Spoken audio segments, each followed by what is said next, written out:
दोस्तों, स्वागत है आपका मोटर लैब ईवीज़ के इस एक और वीडियो में। और जैसा कि आप पिछले हमारे कुछ वीडियोस से देख रहे हैं कि हम टीवीएस स्कूटी ईएस को इलेक्ट्रिक में हमने कन्वर्ट कर दिया है और इसके जो मोस्ट ऑफ द फंक्शन है वो भी अब काम करने लगे हैं। बैटरी मीटर ओके है, बाकी सारी वायरिंग ओके है। तो जैसा कि हमने पिछली वीडियो में आपको हिंट किया था, आज के इस वीडियो में हम इसकी सभी लाइटों को एलईडी में कन्वर्ट करने वाले हैं। तो सबसे पहले हम एक मेजरमेंट ले लेते हैं कि हमें कितने बल्ब चाहिए होंगे। अभी फ़िलहाल इस वीडियो में हम हेडलाइट को छोड़ के बाकी सभी को एलईडी में कन्वर्ट करेंगे, क्योंकि हेडलाइट एक अलग काम होता है, इसलिए भी हम उसको छोड़ेंगे। और हेडलाइट का यूज़ यूजुअली इतना बहुत ज़्यादा होता नहीं है, तो अभी और हमारे पास में अभी स्टॉक में भी नहीं है।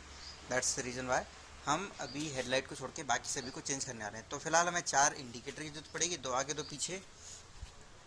इसके अलावा हमें ज़रूरत पड़ेगी एक double filament brake light plus tail light bulb की। उसके बाद हमें डैशबोर्ड के लिए ज़रूरत पड़ेगी 3 अलग से एलईडीओ की, जिसमें कि एक इसके डैशबोर्ड स्पीडोमीटर के लिए होगी और बाकी 2 इंडिकेटर्स के लिए होगी। तो आइए इनके लिए सबसे पहले हम एलईडी देख लेते हैं और उसके बाद में एक एक करके इनको इंस्टॉल करेंगे। तो गाइस, कुल मिला के हमें इस तरीके के बल्बों की ज़रूरत पड़ेगी। ये 4 जो येलो कलर के इंडिकेटर्स हैं, सिंगल फिलामेंट वाले, ओके ये डबल वाला है, बाकी सब सिंगल वाले हैं। तो ये सिंगल वाले फिलामेंट बल्ब की हमें ज़रूरत पड़ेगी 4, जो कि हम इंडिकेटर में यूज़ करने वाले हैं। इसके अलावा एक हमें डबल फिलामेंट वाले रेड बल्ब की ज़रूरत पड़ेगी, जिसको कि हम ब्रेक लाइट और टेल लाइट में यूज़ करने वाले हैं। और 3 हमें सुपर ब्राइट छोटी एलईडी चाहिए, जिनको यूज़ हम इसके स्पीडोमीटर में यूज़ करने वाले हैं। तो आइए अब इनको लगाना शुरू करते हैं, लेकिन लगाने से पहले एक बार सभी को चेक कर लेंगे कि सब प्रॉपर जल रहे हैं या नहीं। तो बस कुछ इस तरीके से हमने यहाँ पर एक होल्डर फिट किया है, जिसमें कि हम सभी जो इंडिकेटर बल्ब है उनको चेक करने वाले हैं। चूँकि एलईडी में प्लस माइनस होता है, इसलिए इस बात का ध्यान रखें कि अगर ये एक तरफ से ना जलें तो इसके जो वायर हैं इनको फ्लिप करना होता है हमें। तो हमने वायर फ्लिप कर दिए और आप देख सकते हैं कि ये येलो इंडिकेटर के लिए पहला बल्ब ओके है।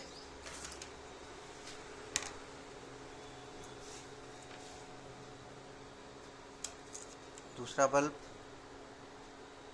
ओके, ये रेड है, तो हम रेड बल्ब को नहीं लेंगे क्योंकि हमें येलो चाहिए।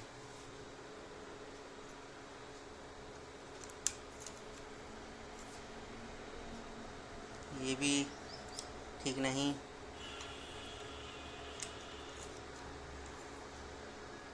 ये भी रेड है। इस तरीके से ये येलो ओके है, ये भी ओके है और ये भी ओके। तो गाइस, हमारे ये 4 इंडिकेटर के बल्ब हो गए हैं। और अब ये डबल फिलामेंट वाला रेड बल्ब, अब इसमें आपको 2 फिलामेंट समझ में आ रहे होंगे, एक स्लो और एक हाई। तो उसके लिए और इस ब्रेक लाइट और टेल लाइट का फिलामेंट को हम कुछ इस तरीके से चेक करेंगे। ये भी थोड़ा धीमे चल रहा है और यहाँ पर और ये थोड़ा तेज़ चलेगा, कुछ इस तरीके से। यहाँ पर स्लो है, यहाँ पर तेज़ है। तो ये दोनों फिलामेंट इसके चालू हैं ब्रेक की भी। ये छोटे बल्ब को चेक करने के लिए कुछ इस तरीके का T5 टाइप का सॉकेट होता है, इसको हम अभी निकाल देते हैं और एक एक करके इनको चेक कर लेते हैं। अगर ये एक तरफ से ना जले तो इनको पलटा के लगाना होता है, और अगर दोनों तरफ से ना जलें तो चाइनीज़ दौर में गारंटी की इच्छा बिल्कुल ना रखें, ख़राब हो सकता है। ये भी ख़राब और ये भी ख़राब। कुछ और भी हमारे पास में, ये जल गया है, ये भी चालू है और ये फिर से ख़राब और ये हमारा। तो वैसे ये 3 बल्ब हमारे पास में डैशबोर्ड के लिए आ गए हैं। लेकिन जैसा कि हमको पता है कि जो इंडिकेटर के लिए जो येलो बल्ब है वो उसमें अगर हम सुपर ब्राइट एलईडी लगाते हैं तो उसका जो अपीयरेंस है वो इतना कुछ खास नहीं होगा। इसलिए अगर हम चाहें तो इसमें येलो कलर की जो एलईडी है वो भी यूज़ कर सकते हैं, वो सब अपने ऊपर है। और एक बात और मैं आपको बताना चाहूँगा कि ज़रूरी नहीं है कि आप चाइनीज़ मार्केट की ये रेडीमेड एलईडी बनी बनाए लगाएं। आप चाहें तो जो मार्केट में एलईडी मिलती है इनको लगा के भी काम चला सकते हैं। जैसे ये मेरे पास में 12 mm की जो LED है ये मेरे पास में है, आप देख सकते हैं। और ये भी काफ़ी अच्छी रोशनी देती है। इसको भी आप बना के लगा सकते हैं। बस आपको एक सन बोर्ड का एक टुकड़ा चाहिए जिसको कि आप इस शेप में ला सकें। और फिर इसके साथ में आपको एक रेजिस्टेंस जोड़ना होगा लगभग 200 ओम का। तो ये LED बहुत आसानी से 12 वोल्ट से चल सकती है और ये लॉन्ग लास्टिंग होती है, कभी इतनी आसानी से ख़राब भी नहीं होती और इनके बारे में कोई गारंटी वारंटी नहीं होती। तो आइए, अगर आपको इस तरीके की LED बना के लगाना है तो जो वीडियो है उसका जो ऊपर कैप्शन है उसमें लिंक आपको मिल जाएगा इस तरीके की LED बनाने का। फ़िलहाल क्योंकि हमारे पास में बनी बनाई है तो हम फ़िलहाल बनी बनाई ही लगाने वाले हैं। तो आइए शुरुआत करते हैं। सबसे पहले गाड़ी के पैनल खोलते हैं। अभी फिलामेंट बल्ब के साथ में इन लाइट्स का जो अपीयरेंस है कुछ इस तरीके का है। ये राइट इंडिकेटर, ये लेफ़्ट इंडिकेटर, ये टेल लैंप और ये ब्रेक लैंप।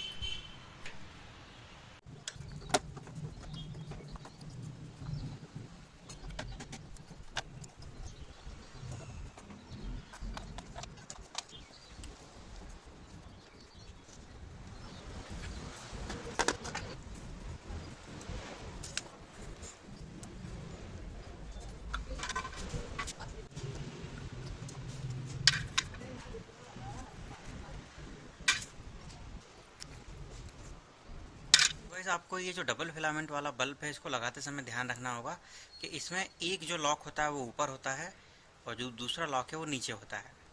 सेम चीज़ इसका जो होल्डर है उसमें भी होता है। तो आपको ध्यान रखना है कि जो इसमें अंदर की तरफ हो उसमें छोटा वाला करना है और जो बाहर की तरफ हो उसमें बड़ा वाला।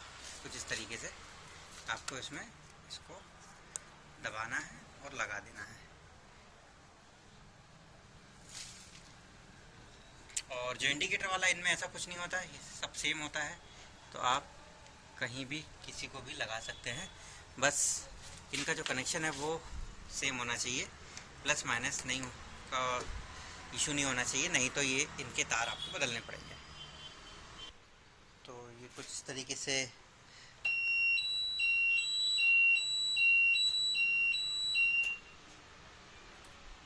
ये ब्रेक लाइट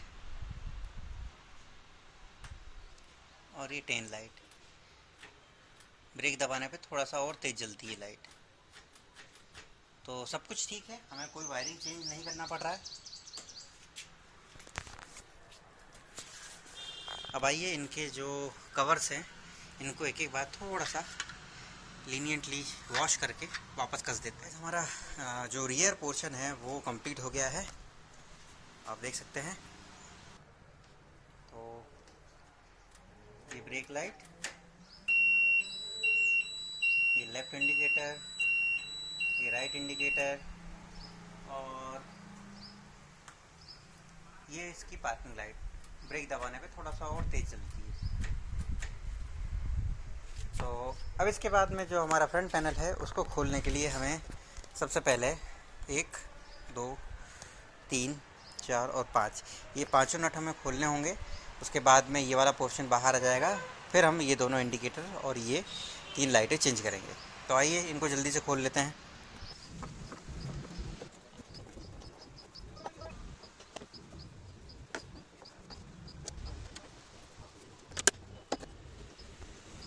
सभी नट खोलने के बाद में यहाँ पर इसमें ऊपर की तरफ लॉक होते हैं, तो उन लॉक्स को थोड़ा सा सावधानी से खोलिएगा।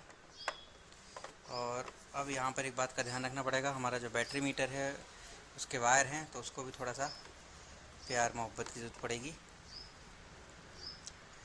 अब सबसे पहले तो हम देख लेते हैं हमारे ये दोनों जो बल्ब के हैं इनको खोल लेते हैं, क्योंकि ये थोड़े से अलग सॉकेट के बल्ब हैं। ये देखिए, और सेम बल्ब ये वाला है, ये भी सेम है।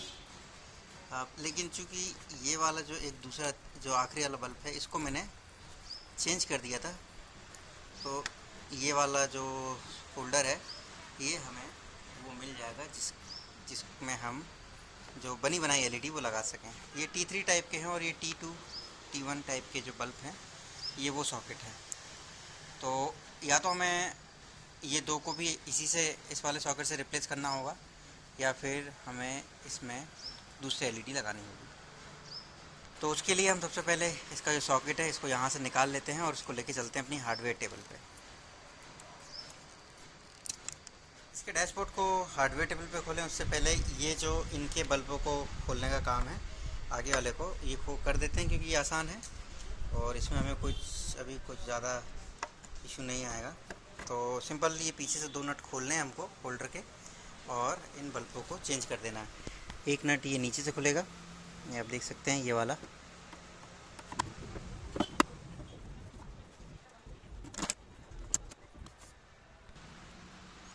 तो इस बल्ब को अभी सावधानी से गाइस आपको निकालना होगा, क्योंकि बल्ब थोड़ा सा लंबा है और मास्क जो है आगे से कसा हुआ है। तो या तो आप मास्क को खोल लें या थोड़ा सावधानी से बल्ब को निकालें, जैसे कि हमने निकाला है। तो यहाँ पर ये येलो कलर का बल्ब आपको मिलेगा, इसको भी दबा के थोड़ा सा सावधानी से खोल लें। और क्योंकि ये दोनों में, इस बल्ब में दोनों लॉक बराबरी पे हैं, इसलिए आपको सिर्फ इसको लगा देना है, दबाना है और ये लगा देना है। और लगाने के बाद में चेक ज़रूर कर लीजिएगा एक बार इंडिकेटर ऑन करके। ये देखिए बिल्कुल बढ़िया चल रहा है ये। बल्ब को चेक करने के बाद में इसको वापस उसी सावधानी से उसी जगह पे आपको वापस से लगा देना है और ध्यान रखना है कि मास्क ज़्यादा डैमेज ना हो, क्योंकि बल्ब, हालांकि एलईडी तो काफ़ी छोटी है तो डैमेज होने का सवाल नहीं, फिर भी थोड़ी सावधानी आपको बरतनी होगी।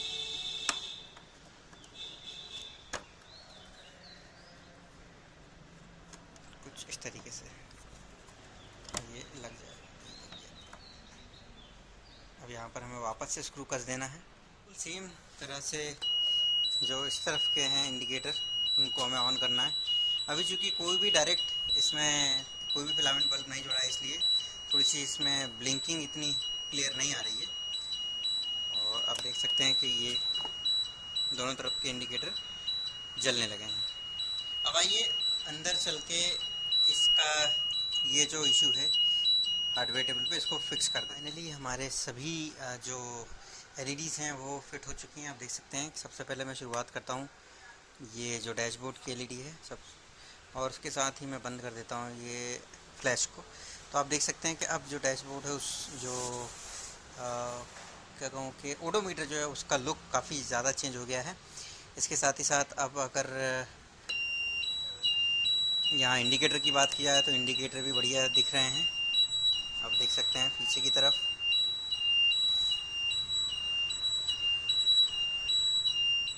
तो गाइस ये तो एक सिंपल सी मेथड थी जिसमें हमने आपको एलईडी को रिप्लेस करना बताया।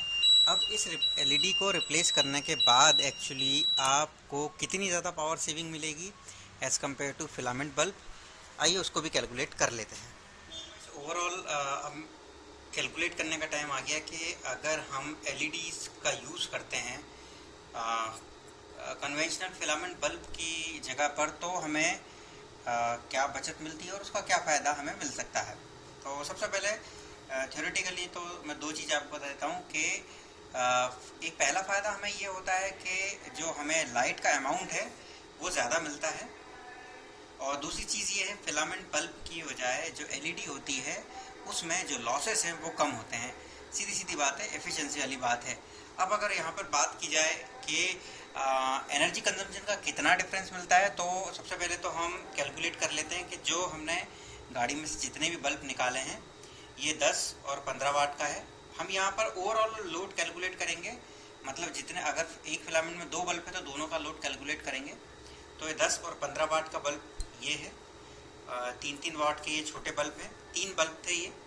तो 10 और 15 25, 25 और 3-3 वाट के 3 बल्ब थे, तो ये 9 हो गए, 25 और 9 34 वाट। और यहाँ पर आप देख सकते हैं कि इस पे क्या लिखा हुआ है, ये मैं देख लेता हूँ, ये 10 वाट के हैं। तो ये 2 बल्ब रियर इंडिकेटर के थे, ये 10 वाट के हैं। तो 34 और 20 हो गया, यहाँ पर 44 और 54 वाट। और यहाँ पर ये फ्रंट फ्रंट इंडिकेटर के हैं ये कलर्ड बल्ब, इस पर भी 10 वाट में देख सकता हूँ। तो 54, 64 और 74 वाट के ये बल्ब हैं। अगर इसमें 35 वाट का हेडलाइट भी जोड़ ली जाए तो लगभग का जो लोड है वो कन्वेंशनल बल्ब के थ्रू आता है। अब बात करते हैं इन एलईडीज़ की। तो ये डबल फिलामेंट वाली एलईडी है और ये सिंगल फिलामेंट वाली एलईडी है। अब चूंकि ये नॉन रेटेड है, चाइनीज़ हैं, इसलिए इनके ऊपर कहीं भी लिखा नहीं है कि ये कितना लोड या कितना करंट कंज्यूम करती है। तो इसको कैलकुलेट करने के लिए हम सबसे बढ़िया तरीका ये है कि हम इसका जो लोड है वो चेक कर लेते हैं मल्टीमीटर से। यहाँ पर मैं इन एलईडीज़ का लोड कैलकुलेट करके आपको बताऊँ, उससे पहले मैं आपको जो टोटल अमाउंट ऑफ करंट, मतलब जितना इनको फिलामेंट बल्ब को टोटल एक बार में चलने के लिए लगभग की ज़रूरत पड़ेगी, क्योंकि यहाँ पर टोटल का जो लोड है वो बैटरी के ऊपर पड़ेगा और अगर 12 वोल्ट से इसको डिवाइड करते हैं तो टोटल जो एम्पियर है वो हमें निकल सकता है। तो फिलामेंट बल्ब के साथ में ये करंट हमको गाड़ी को कंटिन्यूसली चाहिए, जो पार्शियली बैटरी से कंज्यूम होता है और पार्शियली जो गाड़ी का जनरेटर है डायनोमा उससे कंज्यूम होता है। अब बात करते हैं एलईडी बल्ब की। तो आप देख सकते हैं कि यहाँ पर मैंने जो हमारा जो डिजिटल मल्टीमीटर है उसको मैंने यहाँ पर 10 एम्पियर पे सेट किया हुआ है और अब मैं जलाने वाला हूँ ये जो एलईडी बल्ब है उसको सीरीज़ में। तो किसी भी एलईडी बल्ब को सीरीज़ में जलाने के लिए एक वायर हमें डायरेक्ट लेना होता है और जो दूसरा वायर है उसको हम मल्टीमीटर के थ्रू, मतलब मल्टीमीटर हमें कुल मिला के सीरीज़ में लगाना होगा, उससे हमारा सिंगल फिलामेंट वाला जो बल्ब है उसका लोड हमें निकल आएगा। तो गाइस ये जो बल्ब है आप देख सकते हैं कि सिंगल फिलामेंट वाला एलईडी अभी जल रहा है और यहाँ पर जो लोड आ रहा है वो आ रहा है 1.12 एम्पियर, मतलब इसको हम 120 मिली एम्पियर मान सकते हैं। तो 120 मिली एम्पियर के हिसाब से अगर चार इंडिकेटर हैं तो टोटल जो लोड बनेगा वो लगभग 0.5 एम्पियर के आसपास बनेगा, मतलब 480 मिली एम्पियर के आसपास बनेगा। तो ये रही इंडिकेटर की बात। और इसी तरीके से अगर टेल लैंप और ब्रेक लाइट दोनों की बात की जाए तो 150 मिली एम्पियर के आसपास जो करंट है वो पास हो रहा है। तो कुल मिला के इस तरीके से हमारा 48 प्लस 15 लगभग 63 यानी कि 630 मिली एम्पियर के आसपास ये टोटल करंट हो गया। और ओवरऑल अगर इन सब का ये जैसे कि 3-3 वाट के बल्ब हैं, इनमें 3-3 वाट के ये जो फिलामेंट बल्ब है इनके कंपैरिजन में अगर एलईडी को देखा जाए तो एलईडी मात्र 0.05 वाट की होती है। तो ऐसे कुल मिला के 3 एलईडी लगी हुई है तो कुल मिला के 0.15 वाट उसका जुड़ गया। तो 63 से ये हो गया 64.5, मतलब कुल मिला के 1 एम्पियर से भी टोटल लोड जो बन रहा है वो हमारा 1 एम्पियर से भी कम बन रहा है। अब अगर इसमें हेडलाइट का 35 वाट एग्जैक्टली जोड़ दिया जाए तो लगभग 3 एम्पियर करंट वो बन रहा है। अगर 3 एम्पियर के साथ में इसके 0.6 एम्पियर भी जोड़ दी जाए तो 3.6 एम्पियर का टोटल लोड एलईडी के साथ में पड़ने वाला है और वो सीधे पड़ने वाला है हमारा डीसी टू डीसी कन्वर्टर पे। चूँकि इलेक्ट्रिक गाड़ी में डायनोमा होता नहीं है, इंजन होता नहीं है, सीधे या तो बैटरी या डीसी टू डीसी कन्वर्टर की ज़रूरत हमें पड़ेगी। और फिलहाल जो हमने कन्वर्टर यूज़ किया वो 3 एम्पियर का और साथ में एक बैटरी भी जोड़ रखी हुई है। तो कुल मिला के इस तरीके से एम्पियर के कंपैरिजन में अगर हमारा काम सिर्फ 3 एम्पियर में हो रहा है तो इसको एक बेस्ट डील माना जा सकता है। इससे आपका जो इलेक्ट्रिसिटी का जो कंजम्पशन है वो भी आपकी गाड़ी में ओवरऑल कम होगा और चूंकि लोड कम पड़ेगा इसलिए स्विचेस, एसेसरी और जो वायरिंग लूम है उन सब की भी लाइफ कहीं ना कहीं बढ़ेगी। तो मैं उम्मीद करता हूँ ये छोटा सा वीडियो जिसमें आज हमने आपको टीवीएस स्कूटी जो इलेक्ट्रिक कन्वर्जन है उसकी सीरीज़ में आपको एलईडी का जो कन्वर्जन है हमारी गाड़ी में आपको बताया, आपको पसंद आया होगा। तो मिलते हैं हम अपने अगले वीडियो में, देखते रहिए हमारा channel. Thank you very much for watching us. जय हिंद, जय Bharat. For more updates, subscribe to our channel, click the show links and enjoy watching the videos.